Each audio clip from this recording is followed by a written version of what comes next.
Destiny is truly my If there is a lull in this where I'm not laughing, I'm not watching it. gaming crack. Cocaine, that is. Mission 11, Sacrilege, aggressive name. We land and instantly find Ikora. I guess details don't matter. What good is a resistance when you're the only one who would survive, she says. Does she not realize there's like a million other Guardians running around, all with new light? Ikora, try and pay attention to what's going on. Have you considered wearing a wig, by the way? I think you'd look great with long hair. Oh, they're taken aback. Didn't we kill you and your leader in Destiny 1? Why do you still exist? This is not okay. Meet Asher, the only person in this video more insane than me. Fury, mission 12, but because I'm illiterate, I read it as Fairy. My apologies. Asher constantly throws shade at everyone, and I find myself liking him more and more. Can't figure out why though. This time calling Zavala Vuvuzuela a straight upgrade in my opinion. This boss has the most troll AI I've ever encountered in Destiny. He constantly sidesteps around the pole while I'm trying to snipe him. On one hand it's infuriating, but on the other hand he was the only challenging fight the entire campaign and I kind of liked it. Enough games, back to Gary still having a good old chat with the speaker. This is like their third date at this point. Somebody make a move. It's all lighthearted until the speaker delivers the single best piece of dialogue in this whole franchise. Take it away, Bill. So, feel free to kill yourself.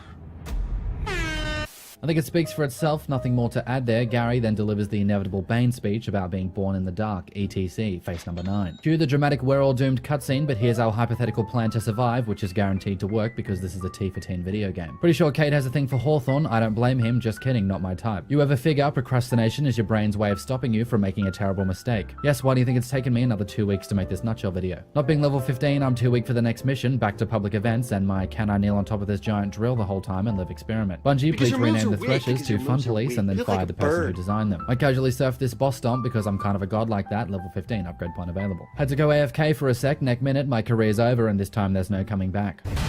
Also, there's a Bungie employee at a desk laughing hysterically as they smash AFK Guardians with giant balls. I want that job immediately. My business card would obviously read, Jazz the Ball Smasher, smasher of all balls. Kind of catchy. Mission 13, payback time, still a couple of clicks out, Commander. This girl's heavy, not sure you're allowed to say that. You know how they say curiosity killed the cat? Well, in this case, I'm the cat and curiosity is a giant I'm as heavy as I look tank. Wouldn't recommend trying to catch it. Have you ever popped your super to deal with 2 red bar scions? Yeah, me either. That would be dumb, and I'm an esports professional. I run past this big yellow health bar minigun wielding cabal, instantly summon a tank and wipe him from existence. Get you baited. I lose my 1v1 with this tank and am forced to run across the bridge on foot. Almost made it, but the tank guy just couldn't let it go. New objective, sit in one spot while you shoot these generators. We know you like Destiny for the guns, but LOL, we want you to use our vehicles instead. The mission's over, but this scion still feels compelled to ram me with an interceptor, obviously looking for a promotion. I hope you got it. Mission 14, here we go. I tell you to be careful, but that didn't help the last team I sent out. Hawthorne, a little dark, but I'll let it slide. Maybe try and be more encouraging though. The last team I lost were good people, some of my best. Hawthorne, I get it, there's no way I'll survive. Everyone else died, so I'll just go ahead and kill myself now. Although, for an undefeatable boss, he sure was easy to stun lock with literally any damage at all. Cover me while I do a thing. I see we're back to the old D1 formula. I had to go AFK here, and my unwavering stillness freaked this cabal out so much he just noped the F out of there. And the threat to our world, or at least until the next DLC. Welcome to Sunside, kind of like a theme park but on the surface of the sun, and the ride is try not to get burned alive. Don't stand behind cover when there's a giant exploding barrel right next to said cover. That's basic math. I recognize this scene from my life every time I have my first hit of caffeine in the morning. Another vehicle mission. Bungie, if I wanted to drive because the gunplay was bad, I'd be playing Grand Theft Auto. I have to admit though, this air shot was pretty sick, plus 500 clan XP. Back to the stand still and shoot these generators. Ultra sick mission structure. Unfortunately, boring mission objectives with a sweet skybox still aren't fun. Take this orb and put it right here to disable the super weapon. Seems like a pretty basic design flaw, IMO. I know Cade is using a year 1 throwing knife here because it kills this cabal in one hit. Again, I'm pretty sure Cade has a thing for Hawthorne. I see they brought SRL back, this time with guns. I'd play the shit out of that. Is that Shax on the battlefield? I never thought I'd see the day. Good for you, Shax. Back to Gary, who gets triggered when Console, aka Scrotum Guy, is rude to the speaker. I'm not saying they're together, I'm just pointing out the facts. I speak for the Traveler, but I never said it spoke to me. All of a sudden, I'm very interested in this story. So many questions. Who really is this speaker guy? Has he been a fake this whole time? What's his true motive? Why does he wear that stupid mask? I sure can't wait to find out. And he's dead, isn't he? It became interesting for the first time in 3 years, and then 3 seconds later was killed off camera with no explanation. His mask falls off, but there's no face reveal. Because Destiny, we don't answer questions, only ask them, always. Also F you. Fatty Console Fat steps on the speaker mask, which forces Gary to kill him. Again, I'm just pointing out the facts. Final mission, Cade lets everyone know he just lost an arm. Ikora immediately disregards that and demands he fix the teleporter. Gary obviously has a thing for dogs, and I'm having flashbacks about the pleasure gardens. Face number 10, don't even deny it, I'm gonna save this helmet for later. At least this elevator works, that's the first one all game. It's hard to take this quote-unquote legend seriously when he's wielding such a tiny little gun. You're not Will Smith and you never will be. This fire sure looks intimidating until I realize I can walk straight through it. Gary, hurry up with the Super Saiyan thing so I can kill you and finish this campaign. My signature MLG grenade throw makes an appearance, you're welcome. Just checking Gary's AI for blind spots and I immediately found one crouched behind this thing. 10 minutes later, he worked out where I was. Obviously, he's no match for my basic weaponry and average gun skill, so he loses the 1v1. Serious cutscene, but plus 250 clan XP. So many questions. Oryx, is that you? Oh, it's Gary. Why is he suddenly a giant god of light, and why aren't we fighting him in this form? Why didn't he do this sooner, and how does the Traveler's Light even work? If I don't know after 3 years of playing, there's no way this fat turtle has worked it out. Apparently the Traveler's still alive. Why didn't it just kill Gary sooner, and why hasn't it bothered to help us with the past 3 enemies that threatened our entire existence as a species, i.e. Darkness, Crota, and Daddy Oryx? Gary gets deleted, no fight scene required, writing is hard. Suddenly we're back at the tower. Is no one going to comment on what just happened? The speaker died, the Traveler came back to life, among other things. No explanation at all. Just a silent understanding that this is destiny and nothing ever makes sense. What we do get is this extremely mediocre speaker quote being replayed like it's actually good dialogue and the answer to all your questions. I don't mean to be critical, but after all, I'm a monotone complaining guy and I 100% meant to be critical. Bungie, I love you, but sweet lord, I wanted some answers and I didn't want to have to wait for DLC to get them. Post-credit scene, because I guess this is a superhero movie now, question mark. The Traveler's Light makes its way back to the reef after getting a loss on its card.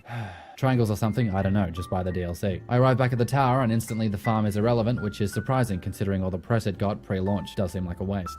That was Destiny 2's campaign in a nutshell. Bungie, don't blacklist Jez for monotone complaining. It's true. It's he's not wrong. Thank you for your top date.